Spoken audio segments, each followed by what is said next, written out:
kau harus menerima pembalasanku. Sekarang giliran saya minta bantuan. Saya bersedia. Saya juga. Di awal episode ini, kita langsung menuju pada Wak Bayau yang pada saat itu sedang meminta bantuan kepada orang-orang Islam Mataram. Orang-orang itu pun sangat senang dan bersedia membantu Wak Bayau karena mereka menganggap bahwa melawan mak lampir adalah sebuah jihad yang wajib mereka lakukan di muka bumi ini. Mereka bertiga pun kemudian menanyakan kapan mereka harus bergerak. Nanti saya beritahu. Sebab sekarang saya harus mencari seorang pemuda yang sangat ditakuti oleh mak lampir. Kurang ajar. Dia mau mencari sembara. Dia tahu kelemahanku. Si Bayo mengumpulkan orang-orang sakti. Kau takut menghadapi mereka? Takut? Mak lampir tidak pernah takut pada siapapun. Mak lampir yang sebenarnya takut pada sembara itu pun mencoba untuk menutupinya di hadapan bala Kurau dengan alasan bahwa kekuatan musuh semakin berlipat ganda. Kakak seperguruan mak lampir itu pun kemudian menyatakan bahwa ia juga akan mengundang sekutu mereka, termasuk si Raja Iblis. Kita bisa minta bantuan kepada si Raja Iblis. Dia bisa mengerahkan tentara siluman dari semua tempat angker. Dan aku akan mengerahkan seluruh angkatan perangku.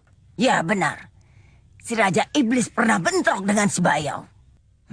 Bagus. Kini kita menuju pada Sembara dan Basir yang pada saat itu masih melakukan perjalanan menuju puncak Gunung Sumbing untuk menyelamatkan Farida. Tampaknya perjalanan mereka pun sudah mulai usai, alias hampir tiba di tempat tujuan karena medan jalan yang mereka lalui sudah mulai terjal dan tinggi. Namun, seperti biasa, Basir pun sudah tampak kelelahan dan meminta Sembara untuk berhenti sebentar.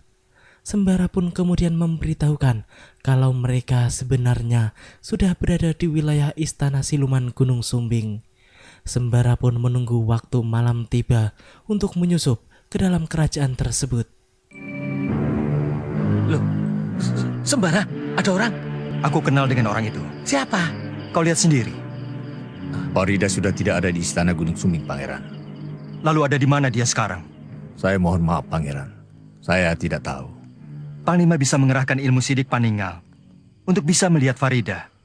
Sudah 7 kali saya mencoba, tapi tidak berhasil. Penglihatan saya buram. Hanya cahaya putih yang saya lihat. Ya, memang benar jika Panglima Kumbang tidak bisa melihat keberadaan Farida karena Farida telah dilindungi oleh kekuatan Nur Alif Kiai Jamas setelah Wak Bayau menitipkannya kepada sang kiai. Basir pun kemudian bertanya tentang penglihatannya yang menyaksikan beberapa wanita yang berjalan sambil menangis di hadapan mereka. Mereka sedang berkabung.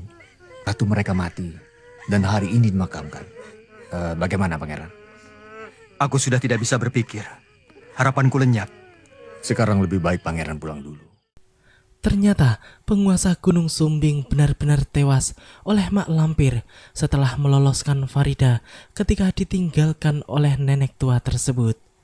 Sembara dan Basir pun kemudian diajak oleh Panglima Kumbang untuk kembali menuju rumah penginapannya supaya bisa berpikir jernih dan memutuskan jalan yang terbaik untuk mencari tahu keberadaan Farida. Di mana kita? Jangan banyak tanya. Aku tidak bisa melihat Farida sama sekali. Ilmu apa yang digunakan melindungi Farida? Aku tidak tahu. Dia punya simpanan?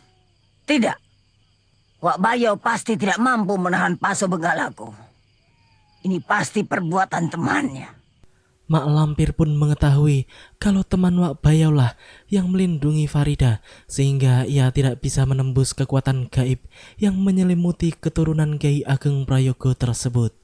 Di tengah pembicaraan mereka, tiba-tiba Mak lampir pun mendengar suara yang sangat dikenalnya, yaitu suara Mayang Sari yang tengah memanggil-manggil namanya dengan bisikan jarak jauh. Muridnya itu menanyakan tentang nasib Lindu Aji yang sekarang sedang berada di tangannya. Mak lampir pun menyuruh Mayang Sari untuk membawa Lindu Aji ke Batavia guna diserahkan kepada Kapten Belanda di sana. Serahkan dia kepada Belanda. Nanti aku menyusul kalian ke Batavia. Baik, Guru. Kau bicara dengan siapa? Mayang Sari, muridku. Dia telah berhasil menangkap salah satu keturunan Kiai Ageng Prayogo yang lain. Setelah menghubungi Mak Lampir, Mayang Sari pun segera menemui teman-temannya dan mereka pun berunding untuk membantu Baka Wulung yang pada saat itu tengah mengamalkan ilmu hitam yang bernama Chandra Kala Bendana, di mana ia akan menjadi setengah raksasa di saat bulan purnama tiba jika ia tidak meminum darah manusia. Oleh karena itu, Baka Wulung pun kini harus mencari mangsa untuk menyempurnakan ilmunya serta mengembalikan wujudnya supaya menjadi manusia normal kembali. Ikuti dia. Hati-hati jangan sampai ketahuan orang.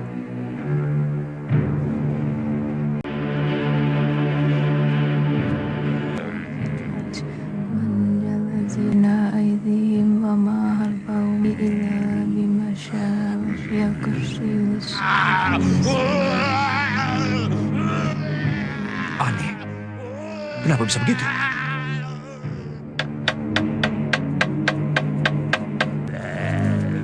Ada apa? Ada orang lari ke sana. Kejar!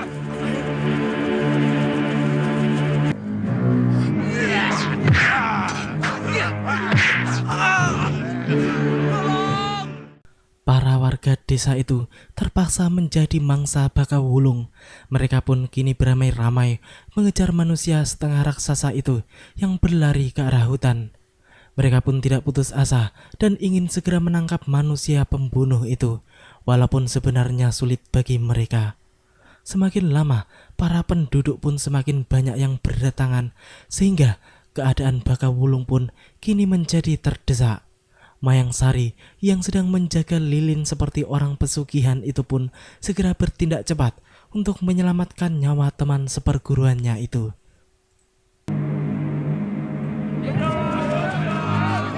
Celaka, Baka Wulung dalam bahaya.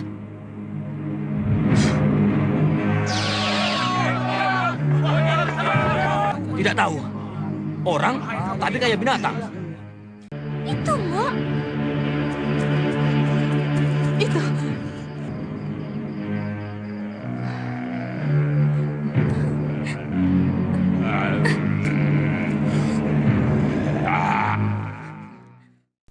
Ya, Mbok Penginapan dan anaknya pun baru saja menyaksikan bentuk Baka Wulung setengah raksasa tersebut. Sedangkan Banuseta dan Kalawika pun baru saja sampai ke penginapan setelah mengawal Baka Wulung. Mereka pun segera menemui Mayang Sari dan melaporkan bahwa Baka Wulung dikejar-kejar oleh para warga kampung. Pantas tadi api pelita bergerak-gerak keras sekali. Hampir padam. Untung aku cepat meniupnya sampai padam. Untung segera kau tiup. Kalau tidak, Baka Wulung pasti tertangkap. Dalam keadaan seperti itu, Baka Wulung tidak punya kekuatan apa-apa. Sekarang di mana? Mungkin sudah pulang ke sini. Ya, sekarang dia sudah berada di dalam kamarnya. Kini kita menuju pada Mak Lampir yang sedang berunding dengan Pangeran Garai. Mereka pun berencana untuk kembali menjebak Sembara dan memisahkannya dari Cemeti Amarasuli yang menjadi momok bagi dedengkot aliran sesat tersebut. Karena sampai kapanpun ia tidak akan pernah bisa mengalahkan cambuk pusaka yang memiliki kekuatan langit itu. Keesokan harinya, Mak Lampir pun segera melakukan aksinya. Ia pun menyuruh salah satu muridnya untuk menyamar dan memancing Sembara supaya bisa dikelabui seperti yang pernah dilakukan oleh Nyi Blorong beberapa waktu yang lalu.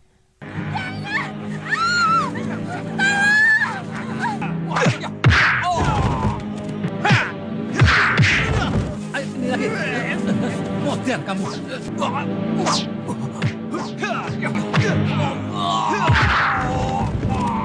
Lari. Ayo. Motor kue. Semilik ini. Umpan kita berhasil, Garai. Kita tunggu saja selanjutnya. Aku siapkan umpan yang kedua, Guru. Ya, skenario Mak Lampir pun kini kembali berjalan dengan lancar. Sembara dan Basir pun tidak mencurigai wanita itu sama sekali. Bahkan mereka pun kemudian diajak ke rumah wanita yang bernama Leni itu untuk sekalian menginap. Di sana juga sudah ada lelaki tua yang berperan sebagai ayah dari Leni yang memang telah disiapkan oleh Mak Lampir sebelumnya. Mereka semua pun kemudian dijamu untuk makan malam bersama Leni dan ayahnya. Setelah bercerita dan berbahasa basi sebentar, Basir dan Sembara pun segera pergi pamit ke kamar masing-masing untuk beristirahat. Dan di saat itulah Mak Lampir dan Pangeran Garai melakukan aksinya untuk mencuri kotak pusaka milik Sembara di kamarnya.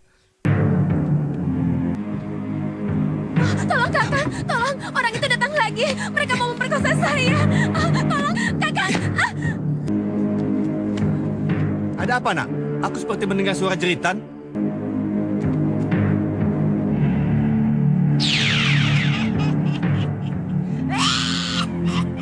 Mak Lampir, kurang ajar.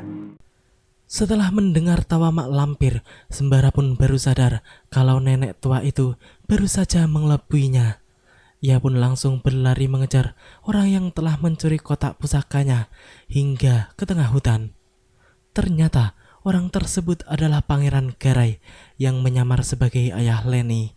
Ia pun kini telah membawa kotak cemeti Amarasuli yang kemudian melemparkannya kepada Mak Lampir. Nenek bangkotan itu pun mengatakan bahwa ia akan membuang pusaka itu ke tempat yang tidak dapat dijangkau oleh satupun manusia, termasuk Sembara.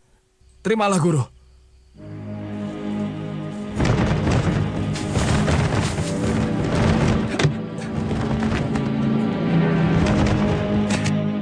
Kita adakan perhitungan, Mak Lampir. Iya.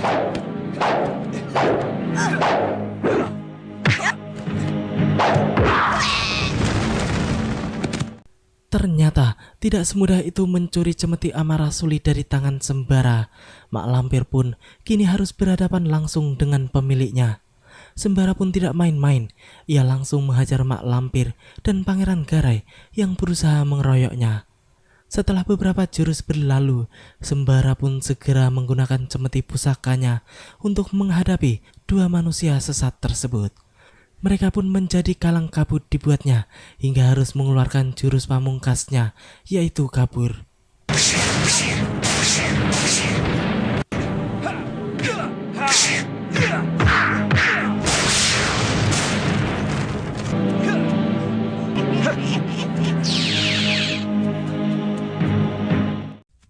Maaf, Pak. Kami mau minta diri. Aisir. Kini kita menuju pada Katemenggungan yang di beberapa desanya baru saja diteror oleh Baka Wulung yang menjadi manusia setengah raksasa pemangsa manusia. Sang Temenggung pun menanyakan dua warganya yang semalam menjadi korban, digigit oleh makhluk yang belum mereka ketahui apa dan siapa makhluk itu sebenarnya. Setelah mendengar cerita dari warganya, Sang Temenggung pun kemudian menyuruh para pengawalnya untuk mengerahkan prajurit sebanyak-banyaknya guna menangkap makhluk berbahaya tersebut. Siapkan prajurit. Pergilah ke Selawi. Cari makhluk yang telah membuat onar di dusun Traiman itu. Daulat Kanjeng. Pasukan dari mana di sana? Apa sampean tidak tahu? Pasukan Kadipaten. Kadipaten. Iya, Kadipaten Tegal. Ada apa di sana? Nggak tahu ya, katanya sih mau nangkap makhluk setan yang menggigit tukang ronda. Kalawika, sebentar. Setelah mendengar penuturan orang itu, Banuseta pun kemudian mengajak Kalawika untuk menjauh dari kerumunan tersebut. Ia pun kemudian mengatakan bahwa nanti malam adalah tepat sempurnanya bulan purnama dan kemungkinan Baka Wulung akan kembali kumat dan harus memangsa manusia. Padahal pasukan Kadipaten begitu banyak yang datang untuk meringkus makhluk yang tak lain adalah teman mereka sendiri, yaitu Baka Wulung. Malam itu, Mayang Sari berpura-pura meminta wanita pemilik penginapan untuk memijit dirinya di kamarnya. Hal itu ia lakukan supaya Baka Wulung bisa dengan mudah memangsa wanita tersebut tanpa harus mencari mangsa di luar sana yang telah dipenuhi oleh pasukan Kadipaten.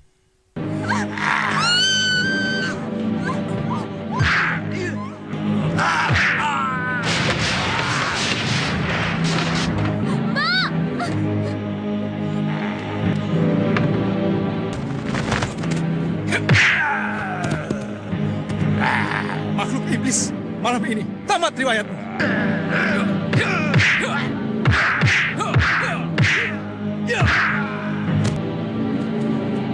Tunggu!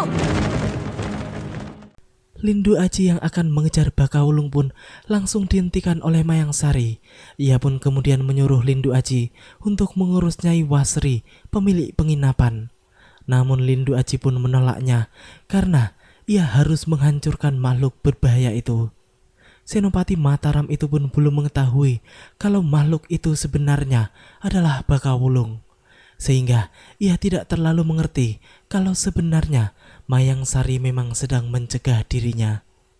Di sisi lain, para penduduk pun yang akan menuju rumah penginapan mereka langsung dikelabui oleh Mayang Sari yang berpura-pura menjadi korban. Tolong! Apa yang terjadi? Saya dirampok orang dan mau diperkosa. Mereka lari ke arah sana 3 orang. Jadi Nyai yang menjerit tadi. Iya. Angkat Pitaloka. Malam ini juga kita harus berangkat ke Tegal. Cepat! Saudara-saudara, kita tangkap perampok itu. Ayo cepat kejar sebelum mereka lari jauh. Cepat! Ayo!